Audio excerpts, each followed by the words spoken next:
আজকে অনেকদিন পরে আকাশে রোদ উঠেছে, বৃষ্টির ভাবটা কমে গেছে। তাই সকাল সকাল ঘুম থেকে উঠে এক কাপ চা নাস্তা খেয়ে কাজে লেগে যাব। কি কাজ সেটাই আজকে আপনাদের সাথে শেয়ার করব।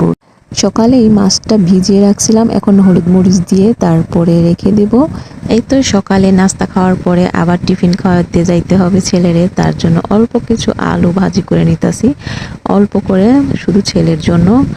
এই তো ভাজিটা হয়ে গেছে, এখন ভাজা ভাজা করে তারপর নামায় নিতে হবে।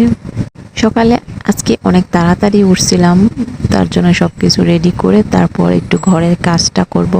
এই তো এখানে আলু ভাজিটা হয়ে গেছে, তারপর ভাতের সাথে একসাথে আমি আলু ভাজিটা দিয়ে তারপরে টিফিনে নিয়ে যাব। শেষের একটা গাছের কাঁঠাল ছিল, ওই কাঁঠালটাই ভাঙা হয়েছে। তারপরে একটু টিফিনে নিয়ে যেতেছি, ছেলের জন্য খাবে কিনা জানি না, তারপর একটু নিয়ে গেলাম।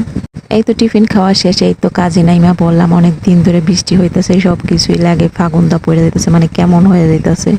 তার জন্য সব কিছু পরিষ্কার করলাম। দেখেন আমার মেয়ের এতগুলা বই, মানে সে বই গুছাইতেই পারে না, সব কিছুই আমার করতে হয়। তার জন্য বইগুলো আমি সব নামায়া পরিষ্কার কইরা এই তো ঘরের চাদরটা উঠায় ফেলাইলাম। ঘরে অনেক ধুলা পড়ছিল, ওইগুলা পরিষ্কার করে চাদরটা একদম নষ্ট হয়ে গেছে। চাদরটা না পাল্টাইলে আবার হবে না। এই তো চাদরটা বিছায় তারপর আবার রান্না করতে হবে।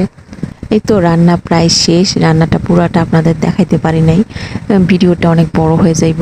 এই তো কালকের জন্য আবার আলু ভাজি সিদ্ধ করে রাখছিলাম, মুরগিটা হয়ে গেছে। আবার বাজার থেকে কিছু আলু আনছিলাম, ওইটাই গুছায় রাখতেছিলাম।